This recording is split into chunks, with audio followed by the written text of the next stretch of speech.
Hi friends. तो आज हम बात करेंगे एक चमत्कार के बारे में। अब आप सोच रहे होंगे कि डॉक्टर साहब क्या चमत्कार के बारे में बात करेंगे। तो हाँ जी, हम बात करेंगे एक मिरेकल, एक चमत्कार के बारे में जो हुआ है थायराइड नोड्यूल के ट्रीटमेंट में। तो थायराइड के जो बिनाइन नोड्यूल्स होते हैं या जो नॉन कैंसरस नोड्यूल्स होते हैं, इनके ट्रीटमेंट के लिए माइक्रोवेव एब्लेशन या रेडियो फ्रीक्वेंसी एब्लेशन की जो टेक्नोलॉजी आई है, ये किसी चमत्कार से कम नहीं है, क्योंकि बिना चीरे के, बिना टाँके से, एक छोटी सुई से इसका इलाज कर दिया जाता है। तो देखिए, आप सब जानते हैं कि आजकल बहुत तेज़ी से टेक्नोलॉजिकल एडवांसमेंट हो रहा है, चाहे वो मोबाइल हो, चाहे वो कंप्यूटर हो, चाहे सॉफ्टवेयर हो, चाहे हार्डवेयर हो। तो मेडिकल फील्ड में भी R&D का काम बहुत तेज़ी से हमेशा चलता रहता है और नई टेक्नोलॉजी हमेशा मार्केट में आती रहती है। तो हमेशा एक नई टेक्नोलॉजी होती है, उसको अडेप्ट करना चाहिए आपको। लेकिन हमेशा जो पेशेंट्स रहते हैं या हम भी रहते हैं, तो नई टेक्नोलॉजी जो होती है उसको एडेप्ट करने में हमें हमेशा थोड़ा डर लगता है या हमें थोड़ी डिफ़िकल्टी होती है। हमें लगता है कि जो चीज़ पुरानी है वो बेटर है, लेकिन ऐसा नहीं होता। तो देखिए, मैं इसी के बारे में आपसे बात करना चाहूँगा कि क्यों आपको इससे डरने की ज़रूरत नहीं है। देखिए, सबसे पहला बात ये होती है कि मेडिकल में अगर कोई भी चीज़ मार्केट में आती है, तो वो पूरे एक प्रोसेस को फ़ॉलो करके आती है। पूरा R&D होता है, पूरा क्लिनिकल ट्रायल्स होते हैं, तो उसके बाद में ही उसको अप्रूवल मिलता है FDA का, और उसके बाद ही वो मार्केट में आती है। तो अगर कोई चीज़ मार्केट में आई है अप्रूव होके, तो इसका मतलब वो एब्सोल्यूटली सेफ़ है, एब्सोल्यूटली टेस्टेड है। तो अगर अपन बात करें, देखिए, मेडिकल में कोई भी चीज़ आती है तो उसके रिलेटेड डेटा लिटरेचर होता है।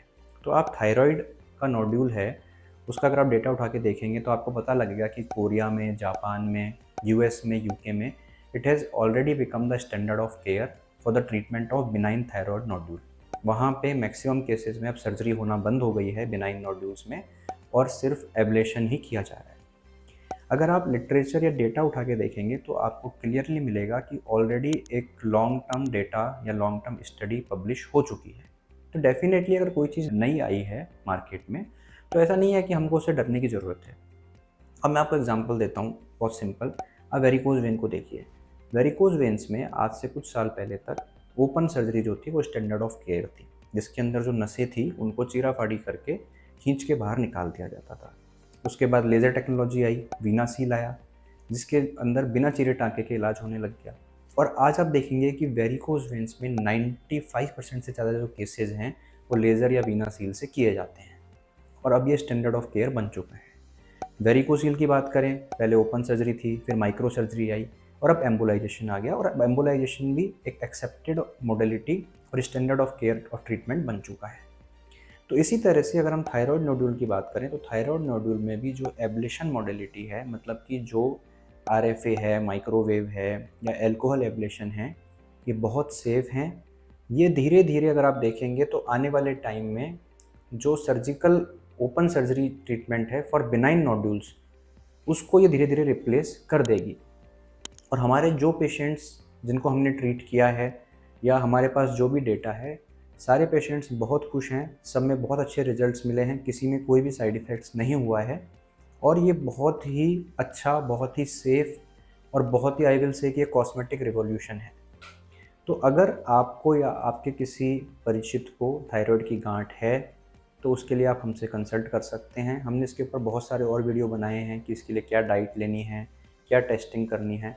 और अगर बिनाइन थायराइड नोड्यूल आपको है और इसके लिए आपको एब्लेशन की आवश्यकता है, तो डेफ़िनेटली आप माइक्रोवेव एब्लेशन या थायराइड एब्लेशन के लिए जा सकते हैं। ये बिल्कुल सेफ़ और बिल्कुल प्रूवन मॉडलिटी है, जिसको आप अपने ट्रीटमेंट के लिए यूज़ कर सकते हैं।